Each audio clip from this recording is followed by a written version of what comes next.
Hello, this morning I'm going to be showing you how to create pagination in your JAX-RS application. What do I mean by pagination? You send a data that is intelligent enough for the client of your APIs to be able to make some sound decisions without having to call your API multiple times. So I've created a small application that I call JAX-RS Pagination to show you how this is done. So I will walk you through the application and you will see how I did the pagination for this project. So let me walk you through the resources we're going to be using. This is a Java EE7 application and I'm using JAX-RS JSON implementation, which comes bundled with Java EE7 anyway. So I'll walk you through the application starting from the the libraries that I used, and I will also walk you through the other technologies that I use in the application too. I'm also you're going to be learning a little bit of the criteria query API and how to write some simple queries with it. So let's get started.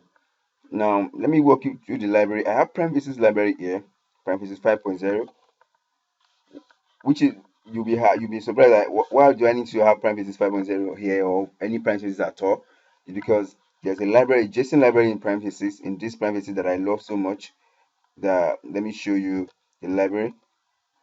It's very easy to use. I use it a lot, so for that reason I'm adding it to my project folder, to my project library. So this is JSON package, very easy to use in handling JSON in web services. So now, apart from that, I'm going to be using Sakila database. Okay, Sakila database is a free database on the MySQL website, but you can also add it to your project easily by going to your tools, go to plugins and available plugins. Then you search through to search for Sakila sample database and add it to and install it.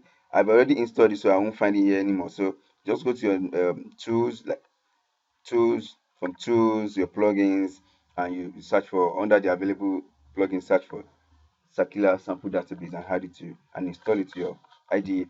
So in this database come with different tables, but for this tutorial I'm going to be sticking to the customer table only. So let's examine the data in it. Okay, now if you look closely at this part of the at this on the bar here, you will notice that we have 599 customers in this table. So that's a large data set. One reason for pagination is that imagine if you have 2 million data in the database and the user is our client, the client of our API is calling for customers. We should be able to paginate and send them relevant data and be able to tell them the state of data at the back end, so they don't need to make multiple calls to know uh, about the state of data. So let's get started. You will understand what I'm trying to say as I explain. I walk you through the project. Now I'm using Glassfish Server 4.1, which is already started and running. So let me explain the project. So because I'm using just the customer table, I created this entity mapped to the table customer. So this entity has the customer ID, first name, last name, email address of the customer, active, whether it's active or not, and create date, last update, um, and a bunch of constructors there.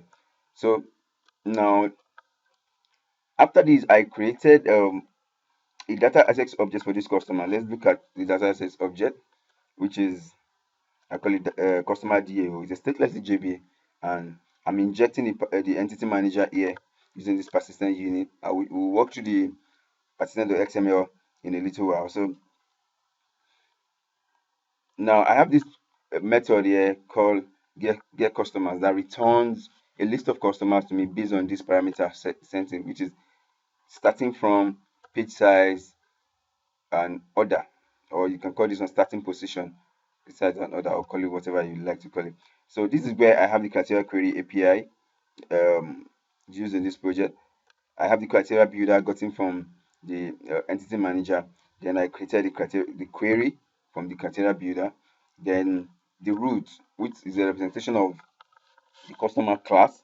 So now look at something here. I want you to notice order, the order of the data to be sent to the client. If you order if the client requests us to order it by descending order, we will order the search by descending order by last name, by last name or what you call surname. So, but if anything is other than descending order, it will be ordered as in ascending order. That is alphabetically in ascending order. That is A to Z. So now after that, we have this type query gotten from um, the entity manager through create this query method. Then we set the maximum uh, result we want and the starting position for our return. Then we return the list of customers found for these parameters entered. So, but I don't need this list of customer in my endpoint. I need, I want to just format the data into a JSON array. And by the way, this JSON array is part of the parentheses JSON library that I showed you earlier. JSON array, you see, you have the JSON array, the JSON object, and of course the exception. So I'm returning this customer uh, array, which basically means when I call this method get customer JSON and I pass in all these parameter, it calls this method up, this method get customers up here, okay, and whatever customers is returned is converting into JSON here for me and returning as a JSON array. So in my let's go to the endpoint and see how I did the pagination. Don't forget this is this part is not JAX-RS part, it's just EJB part. It can be reused in another controller, maybe a GSF interface or something. But this is what I want to use in my endpoint. So let's go to my endpoint. I call it customer service, or you can call it customer resource. So in my customer resource or customer service, as I've called it here, I have this part set for customers. Then let me talk about the configuration you need for every web service endpoint you're building in with JAX-RS. You need to configure the configuration. So let's say the configuration. Okay, this class that I've called application config, that extending application and overriding this method called get classes. So inside the get classes, I'm adding the class, which is the only website endpoint I have here, customer service, to this. So this is where the web service is configured. You can also configure it in your web XML, but I think it's easier here. I just configuring in a class. So back to the web service endpoint. Now let me show you something I forgot to say here. You have the application part.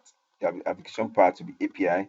You can call it anything you want, but I just love the term API, so I'm calling it API. So this is the application part. This application part will be using the URL, that is the scheme followed by the host name or the IP or the port and the port, then the context root of the application followed by this application part, then the path to this particular class or to this particular method here. So I have one method here in this uh, endpoint, and it's called get customers, which is a get method that returns JSON, returns data type of JSON to the calling client, and it requires three parameters to be passed in. The first one is starting from, which or you can call starting position, and the second one of course is page size and the order of arrangement of the data. So let's look through what we have in this method. Okay, now you can see my parentheses JSON object here also, which I'm going to use to build my response back to the calling client. So the first thing you need to check when you're sending a bunch of data or a list of data back to a calling client is to count it. You need to count. You need to find a way to count the number of customers so that you can tell, okay, you have this for this particular request you're requesting for, request you're making. We have this number of record in the database. So we have the count if you really want to send this kind of data. So for my own intelligent API that I'm building here, I want to send the total record back to the client because it's specifying the starting position and the page size. With page size basically means the number of records it wants at this time. So if it says I want to start from record 1 and page size 50, that is, start from record 1, give me 50 uh, records from ordered in ascending or descending. So I'm going to, like I said, start with total record, which I'm counting here. Then I'm calling this method get customer. Let me show you what I have injected here. I have two variables injected here. The first one is the URI info, which I'm going to use to get the request information in order to build uh, my data back to the client. Then I have this customer facade or customer, what you can call customer DAO. Okay, I prefer DAO. DAO. Okay, so this customer DAO, I'm going to use it to fetch the data from the database. And of course, I want it in JSON array format for my customer. So when you look at it here, I have get customer JSON where I'm passing the starting position, page size, and other. And let me say here, you should always validate your input from the user. Don't just pass in the input from the user to your database. That can be dangerous. So you should always validate to be sure that okay, the user is passing the right input. And you, of course, you don't want the user to send in a negative value for page size and starting position. So you should validate your data. So I have this customers here, which is a customer JSON array. So I'm putting it in my response. This is the first thing I'm putting in the response is my customers, the list of customers. Then I have the total record. I'm putting in the response object also. Then I have the page size which user sent in anyway, but I'm still returning it. Then I want to tell the user the number of pages based on the page size you sent in. Okay, so the number of pages at the back end, I'm going to be sending it back to the user, which is the number of pages here I have. Then I've created pages here. Pages, number of pages, just total record divided by page size. But I want to run it up to the highest figure. I don't want to lose so that we won't lose some data. We will not omit some data at the back end. So I'm going to run it up by using this math method sale. So I converted these pages, this total record, which is integer, and place an integer, I'm converting them to double. Then the division, I'm writing up using this method cell to be the number of pages at the back end. So what I call page ratio is okay, when you get to a table, you can say, okay, we are on page 3 of 12 or page 3/12, which tells you that you're on the third page and there are 12 pages in number. So I'm sending in back like that. I want page ratio to be page on, which I'm calculating by saying, okay, which page am I on at the moment? Okay, maybe you're on page 3 or page 4 or page 5. So yeah, how do I calculate that? I added the starting form or starting position and adding it to the page size, dividing by page size. So then I'm flooring it. That is, I'm rounding down to the lowest decimal. So then slash the pages, which is the number of pages it is applied. So basically, that is for the customers I'm sending the total record, the page size, number of pages, and page ratio. Then I then now I'm using the base URL, the URL info, this URI info that I have injected here. I'm using it to get the base URI of this request of the application to say, which is this base URI to string will return to me the string representation of the URL of this point or of the application up to this point, except that it will not include customers, which is on our class here. So I need to include it manually. Okay, so the info, this info guy is giving me the base URI, and when I get the string representation, I can get the full the URL. So I'm adding the customers to here. Okay, the next thing I want to add to the data I'm sending back is the next page. I want to tell the client that okay, after you have made this call, if you want to make the next page, that you want to retrieve the next set of data with the same parameter you have sent in, you don't need to start building the next parameter together. I've already helped you to build it, so you can just make another call to the next page. So I'm going to add this next page to the response I'm sending back. So total record, if total record is greater than the starting point plus the page size minus 1, then the response, the next page for the for the next page, the request for the next page is built using this sorry, I'm concatenating a lot of things, which I'm saying this base URI is from the scheme, which is something like HTTP or HTTPS, to the context part, then to this customer. Then the next page is this particular thing. Don't worry, when we look at the JSON, you will see what I'm trying to do here. Then if this condition is not true, then there is no next page. That is, I've already sent you the total data or all the data in the database. So this makes it easy for the client to determine that, okay, if the next page is nil, that means there's no next page on the backend, so I don't need to make another call. Then of course I want to send the current page you are on back to you also, which you might say is not necessary, but I want to send the current page. So I'm using this info to get the absolute part, which will return a URL object to me, which I'm converting to string. This absolute part will include the parameters with the base URI and these three parameters passed in. By the client. So it's a full-fledged URI to this record.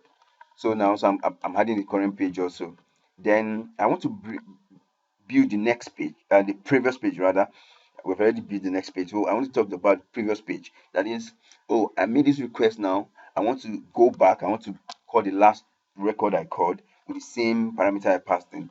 You don't need to now start concatenating string. Let's say in your JavaScript application, you can just write a method like, okay, if previous page is not equals to nil, I can call the API again to get the last set of data I got.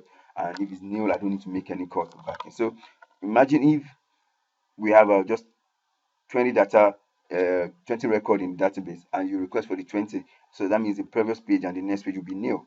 So you don't need to make any call to backend. You already know that there's no more data in the backend. You know the number of pages, like I've explained up there, the number of pages, the page size, total record, page ratio, and all. So it gives you an intelligent data. So the previous page is built by saying, okay, if the starting position is less or equals to 1, you might wonder why I have less, but to be on the safer side, I'm having this less or equals to 1. If it's less or equals to 1, then the previous page is nil. The reason why I'm having less or equals to 1 is because, okay, if this, it might be a form of validation, though. I could just put if it's equals to 1 in validation to make sure this guy is not negative. Or if it's negative, any value that is not equals to, or that is not greater than 1, previous page will be nil. Previous will be nil. That means there's no previous page. Then we say, okay, if starting from minus page size is less or equals to 0, then previous page can be built to say, okay, the data is starting from 1. The previous page is starting from 1 up to the page size. Then the same order you sent in. Then if these two conditions are not true, then we need to build the next page by saying, okay, next page is starting position minus the page size, which will make up the new starting position now. Then the page size will be the same page size. Don't worry, when we look at the JSON that we'll be generating from this method, you will understand what I'm trying to say. So basically, this is just the only method I have here. So we will go to my browser now. Let me deploy the application so that I can be sure it's running. Deploy the application, then we will test the data that we'll be getting to see that we have intelligent data sent back to the client. The application is deployed. Okay. So now let me just run it so that the browser can be opened. You run it. Okay, so that I can show the browser. Okay, now my Chrome is open. Closing this. Now we can build a path to the URI. Like I said, we have the API. slash customers slash want to take the first customer to the first 30, then we want it in ascending order. Okay, so here we go. We have, let me copy and let me select all and copy and use this website called JSON links. Okay, so that I can format it. Let me use the JSON link pro version. So here's the and format. Okay, now look at the data we have gotten from the DB. We have selected the last the first 30. I beg your pardon. The first 30 record in the DB in ascending order. Okay, so let's look at the intelligent part of the data we're sending back. Don't forget what the user requested for is just this list of customers. But in order to make our life easy and the life of the calling client easy, we have introduced this intelligent part of this of the data we're sending back so that user can make intelligent decision based on it. So now look at the page ratio we have here. That means we are having number of pages to be 20. That is, if you make the number of pages you're going to get in this uh, based on the number of data record we have in the database is 20 pages. So if you need to show to your user now that okay, you're on page 1 of 20, now the previous page can be used maybe in the previous link, and you put a condition that says disable the button if the previous page is nil. And for the next page, since you have a valid next page, you can make the button active. Okay, then let's talk about, okay, I've talked about number of pages. Then the page size you send in is 30. So then the current page we're on, of course, is this. Then we know the total record in database to be 599. So what I'm going to do is to copy the link for the next page and put it in the browser again so that we'll see what we get. So let me go back here. Say now we have a new set of data. Let me copy. Okay, let's go to our JSON links again. I remove all this data. I'll paste the new one, then validate it. Now look at it. We are on page 2. Page ratio is telling us that we are on page 2 of 20. Okay, then the previous page is now active, which is from 1 to 30. Then the next page is going to be from record 61, page size 30. This is not from 60 to 30. These two parameters are different, or the three parameters are different. We are saying from record 61 to, okay, I beg your pardon. We are saying from record 61, and we want number of records to be 30 that we send over. And look at the page number of pages also is 20. Then page size is 30. Then we have the current page we are on. So I will copy this next page, but I want to change the parameter a little bit this time around. So let me paste. Then let me change the parameter. Let's say we want to start from 100 and we want 50 records in descending order. Let's see what we have. Okay, let me copy to our JSON link again, delete this data, paste. So if I format this, okay, now let's examine the intelligent part of our data. Now look at the page ratio now. Now it's telling us we have total number of pages to be 12. We have 12 pages now because we have increased the record, the page size that we asked for to 50. So from 30 to 50, I've reduced our page size from 20 to 12. Then we started from this is the current page. We started from 100 record number 100, and we asked for 50 record. Now, so we can tell the user that you are on page 3 of 12. That is, there are 12 pages, but you are on page 3, and number of pages also says 12. So all this is for the client to be able to make some decision. When we get to the end of the data, let's say, let me copy this and let's go to the end of the data. Okay, so I'm going to put Okay, I'm gonna put. We are starting from record 5. We are. Don't forget we have 599. So let's start from record 590 and page size of 50 in descending order.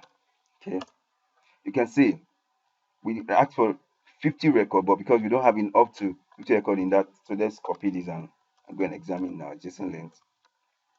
Okay, so let me delete this and paste. Okay, let's format.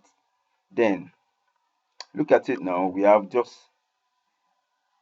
um we don't have up to 50 data anymore recording anymore in the database. But let's look at our intelligent part of our application of our data, which is we are on page 12 of 12. So we are on the last page. Okay, and the previous page, based on the parameter we sent in, will be from 540, 540, record 540, and of page type 50. Then the next page is nil. So we can disable a link on our page by saying, okay, next page is link is nil, so there's no more record on the back end. Then we have number of pages, of course, to be 12 and page size to be 50.